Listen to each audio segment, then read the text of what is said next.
Oi, gente do Mamatraca, eu sou a Mariana, amigona da Carol. E Carol me convidou essa semana para conversar com vocês um pouco sobre a minha experiência de ser reikiana. Então, na Semana da Pediatria, falar sobre alternativas que possam apoiar, enfim, que possam ser interessantes no cuidado das crianças e no cuidado da gente. E desde que ela me fez esse convite, eu primeiro disse para ela, Carol, como é que eu vou falar sobre Reiki? Porque Reiki, para mim, é uma experiência muito particular de autocuidado. Eu não trabalho com isso, isso não... quer dizer, eu não represento isso no mundo, isso é uma escolha que eu fiz.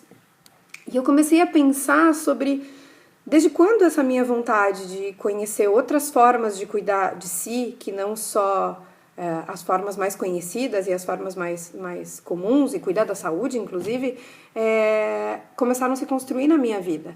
E eu me dei conta que desde muito pequena, e essa é uma experiência que eu trago de casa, de uma noção de saúde mais ampliada. Eu tenho várias experiências de criança que me lembram isso. Então, assim, eu fui uma criança que teve bronquite e o que me ajudava a lidar com a bronquite não era antibiótico e nem a bombinha e nem a inalação, mas eram as bolinhas de açúcar que a minha homeopata me dava. E eu me lembro desde muito pequena, com 5, 6 anos, ter consultas de 1 hora e meia e partes dela só comigo. E ela querendo saber coisas que eram muito interessantes na minha vida, como do que eu gostava de brincar, o que eu gostava de fazer e como é que era a minha vida, assim. Então aquelas bolinhas ou aqueles papeizinhos, pra mim, aqueles pozinhos, eram quase como uma poção mágica, sabe? Que eu sabia que de alguma forma ia me fazer bem. E eu me lembro, por exemplo, meu pai tinha muito livro de coisas alternativas. Meu pai é engenheiro, mas meu pai sempre teve uma visão muito interessante sobre a vida, sempre gostou de coisas muito diferentes, assim. Então eu me lembro, por exemplo, que quando a gente tinha soluço, ele tinha um truque do Do-in, que é uma técnica de pressão em pontos estratégicos, assim, do que tirava o soluço. E eu achava aquilo muito mágico e muito fantástico, de como que a gente podia parar um soluço com um aperto no dedo. Se eu olhar para trás hoje, eu acho que todas essas coisas me fizeram sempre procurar para mim, e eu acho que quando eu for mãe, vão me fazer olhar para a saúde do meu filho e procurar aquilo que fortalece a saúde, e não só aquilo que cura uma doença, digamos assim.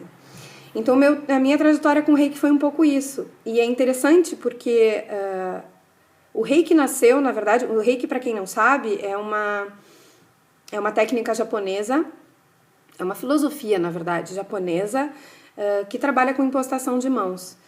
E o Zui, que é o cara que, não sei se descobriu, se criou o Reiki, mas que começou a trabalhar, trouxe o Reiki, digamos assim, para o mundo, começou trabalhando isso justamente na cura de doenças, trabalhando com pessoas muito doentes. E hoje, se a gente lê por aí algumas reportagens sobre reikianos fazendo trabalho voluntário em hospitais e com melhoras importantes, melhoras clínicas em pacientes graves, assim. Porque, na verdade, o reiki nada mais é do que você disponibilizar a sua energia ou essa energia que está disponível no universo para cuidar de si. Então, na verdade, se ele é aplicado como a técnica diz, ele é uma aplicação de 1 hora, onde você tem pontos estratégicos do corpo, onde você vai colocando a mão e vai deixando a tua mão ali por 5 minutos. Você não precisa fazer mais nada, você pode estar quietinho, você pode estar assistindo TV, você pode estar fazendo qualquer coisa. E ao mesmo tempo estar cuidando de ti, porque é um ritual de autocuidado, principalmente. E as pessoas que trabalham com Reiki é uma oferta de cuidado com o outro, é uma possibilidade de você trazer um pouco mais de energia. Então eu acho que era isso que eu queria contar para vocês. Quem tiver curiosidade de saber mais sobre o Reiki, pesquise, tem muita gente legal fazendo muitos trabalhos legais.